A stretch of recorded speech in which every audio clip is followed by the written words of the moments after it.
ಮಂಡ್ಯ ಅಭಿವೃದ್ಧಿಯನ್ನ ದೇವೇಗೌಡರು ಕುಮಾರಸ್ವಾಮಿ ರೇವಣ್ಣ ಸಹಿಸಲ್ಲ. ಕೃಷಿ ವಿವಿಯನ್ನ ಹಾಸನಕ್ಕೆ ತೆಗೆದುಕೊಂಡು ಹೋಗಬೇಕು ಅಂತ ಆಸೆ ಇಟ್ಕೊಂಡಿದ್ದ ರೇವಣ್ಣ ಆಸೆ ನಿರಾಸೆಯಾಗಿದೆ ಪಾಪ ಅಂತ ಮಂಡ್ಯದಲ್ಲಿ ಸಚಿವ ಎನ್ ಚಲುವರಾಯಸ್ವಾಮಿ ಹೇಳಿದರು. ಸುದ್ದಿಗಾರರೊಂದಿಗೆ ಮಾತನಾಡಿದ ಅವರು, ಅವರ ತಂದೆ ಮಂಡ್ಯ ನನ್ನ ಹಾರ್ಟ್ ಅಂತಾರೆ, ಅವರ ತಮ್ಮ ಮಂಡ್ಯ ಹಾಸನ ನನ್ನ ಎರಡೂ ಕಣ್ಣು ಅಂತಾರೆ. ರೇವಣ್ಣ ಮಂಡ್ಯಕ್ಕೆ ಬರಲ್ಲ, ಮಂಡ್ಯಕ್ಕೆ ನಮಗೂ ಸಂಬಂಧ ಇಲ್ಲ ಅಂತಾರೆ. ವಿಸಿ ಸಂಶೋಧನಾ ಕೇಂದ್ರವನ್ನ ನಾಲ್ವಡಿ ಕೊಟ್ಟರು. ಇವತ್ತಿಗೂ ಹೆಚ್ಚು ಸಂಶೋಧನೆ ನಡೀತಾ ಇದೆ. ಹಾಸನ ಮಂಡ್ಯ ಒಂದೇ ಕ್ಲೈಮೇಟ್ ರಿಸರ್ಚ್ಗೆ ಒಳ್ಳೆಯ ನೀರಿದೆ. ಟೆಕ್ನಿಕಲ್ ಟೀಮ್ ಇಲ್ಲಿದೆ. ರೈತರಿಗೆ ಹೆಚ್ಚು ಅನುಕೂಲ ಆಗುತ್ತೆ. ಮೈಸೂರು ವಿಭಾಗಕ್ಕೆ ಹಾಸನ ಸೇರಿದೆ. ಮೈಸೂರನ್ನ ಹಾಸನ ವಿಭಾಗಕ್ಕೆ ಹಾಗೂ ವಿವಿಯನ್ನ ಹಾಸನಕ್ಕೆ ತೆಗೆದುಕೊಂಡು ಹೋಗಬೇಕು ಅಂತ ಆಸೆ ಇಟ್ಕೊಂಡಿದ್ರೇನೋ. ರೇವಣ್ಣ ಆಸೆ ಪಾಪ ನಿರಾಸೆ ಆಗಿದೆ ಅಂತ ರಾಮನಗರದಿಂದ ಅವರು ಖಾಲಿ ಆಗೋ ಸಂದರ್ಭದಲ್ಲಿ ಮಂಡ್ಯದವರು ಅವರಿಗೆ ಶಕ್ತಿ ಕೊಟ್ಟರು. ಅವರ ತಮ್ಮ ಅಣ್ಣನ ತಪ್ಪಿನ ಬಗ್ಗೆ ಮಾತನಾಡ್ತಾ ಇಲ್ಲ. ಮಂಡ್ಯ ಯೂನಿವರ್ಸಿಟಿಗೆ ಹಾಸನ ಸೇರಿದ್ರೆ ತಪ್ಪೇನು? ಬೆಂಗಳೂರಿಗೆ ಹೋಗೋ ಬದಲು ಮಂಡ್ಯ ಹತ್ರ ಅಂತ ಕುಮಾರಸ್ವಾಮಿ ಹೇಳಬಹುದಿತ್ತು. ಜೆಡಿಎಸ್ ನಿಲುವಿನ ಬಗ್ಗೆ ನೋಡಿದ್ದೇನೆ, ನಮ್ಮ ಜನ ಅರ್ಥ ಮಾಡ್ಕೊಳ್ಬೇಕು. ಜೆಡಿಎಸ್ ಬಿಟ್ಟಾಗ ನನ್ನ ವಿರುದ್ಧ ಆಕ್ರೋಶ ವ್ಯಕ್ತಪಡಿಸಿದ್ರು. ಬಿಟ್ಟದ್ದು ಸರಿ ಅಂತ ಕೆಲವರು ಒಪ್ಪಿಕೊಂಡ್ರು. ಮಂಡ್ಯ ಜಿಲ್ಲೆಯ ಜನಕ್ಕೆ ಸದ್ಯದಲ್ಲೇ ಗೊತ್ತಾಗುತ್ತೆ, ಮಂಡ್ಯ ಅಭಿವೃದ್ಧಿ ಸಹಿಸಲ್ಲ ಅವರು.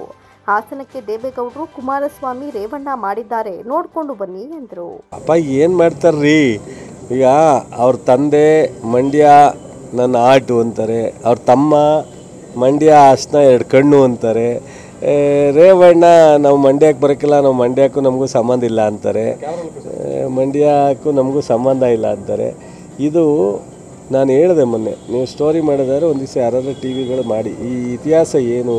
ವಿ ಸಿ ಫಾರಮ್ನಲ್ಲಿ ಇತಿಹಾಸ 1931ರಲ್ಲಿ ಸಂಶೋಧನೆ ಕೇಂದ್ರವನ್ನು ನಾಲ್ವಡಿ ಕೃಷ್ಣರಾಜ ಒಡೆಯರು ಪ್ರಾರಂಭ ಮಾಡಿದ್ದು. ಇವತ್ತಿಗೂ ಸಹ GKVKಗಿಂತ ಹೆಚ್ಚು ಸಂಶೋಧನೆ ಇಲ್ಲಿ ನಡೀತಾ ಇದೆ. ಸೊ ಹಾಸನ ಮಂಡ್ಯ ಎಲ್ಲ ಒಂದೇ ಕ್ಲೈಮೇಟು ಇರ್ತಕ್ಕಂಥದ್ದು. ಸೊ ಇಲ್ಲಿ ಬರೀ 80ರಿಂದ 100 ಕಿಲೋಮೀಟ್ರ್ ಆಗುತ್ತೆ, ಅಲ್ಲಿ 180 ಕಿಲೋಮೀಟ್ರ್ ಆಗುತ್ತೆ. ಇಲ್ಲಿ 1.5ರಿಂದ 2 ಗಂಟೆ ಜರ್ನಿ, ಅಲ್ಲಿ 2.5-3 ಗಂಟೆ ಜರ್ನಿ. ಸೊ ಇಲ್ಲಿ ತನಿಖೆಗೆ ರಿಸರ್ಚ್ಗೆ ಸಫಿಷಿಯೆಂಟ್ ವಾಟ್ರ್ ಇದೆ, ಎಲ್ಲ ಥರದ ಅವಕಾಶಗಳು ಹೆಚ್ಚಿದೆ. ಸೊ ಅದರಿಂದ ಇವತ್ತು ಟೆಕ್ನಿಕಲ್ ಟೀಮು ತಜ್ಞರು ಎಲ್ಲರೂ ಸಹ ಈ ಕ್ಲೈಮೆಟಿಕ್ ಝೋನ್ ಏನಿದೆ, ಮೈಸೂರು, ಚಾಮರಾಜನಗರ, ಹಾಸನ, ಮಂಡ್ಯ ಒಂದೇ ವಾತಾವರಣ ಇರೋದ್ರಿಂದ ಇವೆಲ್ಲವೂ ಒಂದು ಕಡೆ ಇರಬೇಕು ಅಂತ ಮಾಡಿದ್ದಾರೆ. ರೈತರಿಗೆ ಅನುಕೂಲ ಆಗಬೇಕು ಅಂತ. ಹಾಸನ ಬೇರೆ, ಮಂಡ್ಯ ಬೇರೆ ಅಲ್ಲ, ನಮಗೆಲ್ಲವೂ ಒಂದೇ. ಮಂಡ್ಯ ಜಿಲ್ಲೆ ವ್ಯಾಪ್ತಿ ಬಂದಾಗ ಮಂಡ್ಯಗೆ ನಾವು ಪ್ರೀತಿ ಮಾಡೋದು ಬೇರೆ. ಆದರೆ ಇವತ್ತು ಈ ಥರದ ವಾತಾವರಣ ಬಂದಾಗ ನಾವು ಎಲ್ಲ ಮೈಸೂರು ವಿಭಾಗಕ್ಕೆ ಸೇರಿದ್ದು ಹಾಸನ. ರೆವಿನ್ಯೂ ವಿಭಾಗನೂ ಅವ್ರಿಗೇನೋ ಆಸೆ, ಮೈಸೂರು ವಿಭಾಗನ ಹಾಸನಕ್ಕೆ ತೊಗೊಂಡೋಗ್ಬೇಕು ಅಂತಾರೆ, ಈ ಯೂನಿವರ್ಸಿಟಿನ ಹಾಸನಕ್ಕೆ ತೊಗೊಂಡೋಗ್ಬೇಕು ಅಂತ ಆಸೆ ಇಟ್ಕೊಂಡಿದ್ರೇನೋ. ಆಸೆ ನಿರಾಸೆ ಆಗಿದೆ ಪಾಪ. ಬಿಡಿ, ಈಗ ರಾಮನಗರದಿಂದ ಅವ್ರನ್ನ ಖಾಲಿ ಮಾಡೋವಂಥ ಸಂದರ್ಭ ಸನ್ನಿಹಿತ ಆಯ್ತಾ ಮಂಡ್ಯದವರು ಅವ್ರಿಗೆ ಶಕ್ತಿ ಕೊಟ್ಟರು. ಸೊ ಅವ್ರ ತಮ್ಮ ಮಾತಾಡ್ತಾ ಇಲ್ವಲ್ಲ, ನಮ್ಮ ಅಣ್ಣ ಮಾತಾಡೋದು ಸರಿ ತಪ್ಪು ಅಂತ ಹೇಳ್ಬೇಕಲ್ಲ ಅವರು. ಮಂಡ್ಯದಲ್ಲಿ ಯೂನಿವರ್ಸಿಟಿಗೆ ಹಾಸನ ಸೇರಿರೋದ್ರಿಂದ ತಪ್ಪೇನು, ಬೆಂಗಳೂರಿಗೆ ಹೋಗೋ ಬದಲು ಮಂಡ್ಯಕ್ಕೆ ಹತ್ರ ಅಂತ ಹೇಳ್ಬೋದಾಯ್ತಲ್ಲ ಕುಮಾರಸ್ವಾಮಿ ಅವರು ಬುದ್ಧಿನ.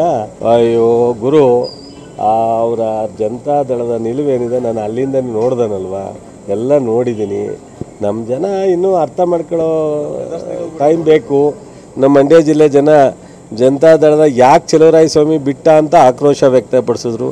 ಅದಾದಮೇಲೆ ಬಿಟ್ಟದ್ದು ಸರಿಯೇನೋ ಅಂತ ಕೆಲವರು ಒಪ್ಕೊಂಡ್ರು.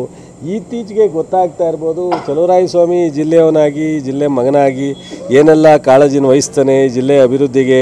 ಸೊ ಇವರು ಯಾವ ರೀತಿ ನಿಲುವನ್ನ ತಾಳ್ತಾರೆ ಅನ್ನೋದು ಬಹುಶಃ ಮಂಡ್ಯ ಜಿಲ್ಲೆ ಜನಕ್ಕೆ ಗೊತ್ತಾಗುತ್ತೆ ಅಂತ ಅಂದ್ಕೊಂಡಿದ್ದೀನಿ. ಗೊತ್ತಾದರೆ ಸಂತೋಷ, ಗೊತ್ತಾಗದೆ ಬೇಜಾರು ಮಾಡ್ಕೊಳ್ಳೋಲ್ಲ. ಅವ್ರ ಕೈಲಿ ಸಹಿಸೋಕ್ಕಾಗೋದೇ ಇಲ್ಲ. ಅವ್ರ ಕೈಲಿ ಈಗ ಬೇಕಾದರೆ ನೀವು ನಿಮ್ಗೇನು ಬೇಕೋ ಫೆಸಿಲಿಟೀಸ್ ಕೊಡ್ತೀನಿ. ಹಾಸನದಲ್ಲಿ ಏನೆಲ್ಲ ದೇವೇಗೌಡರು, ಕುಮಾರಸ್ವಾಮಿ, ರೇವಣ್ಣವರು ಮಾಡಿದರು. ಸೊ ಮಂಡ್ಯದಲ್ಲಿ ಏನಿದೆ ನೋಡ್ಕೊಂಬನ್ನಿ ಒಂದ್ಸಲಿ, ಗೊತ್ತಾಗಲಿ.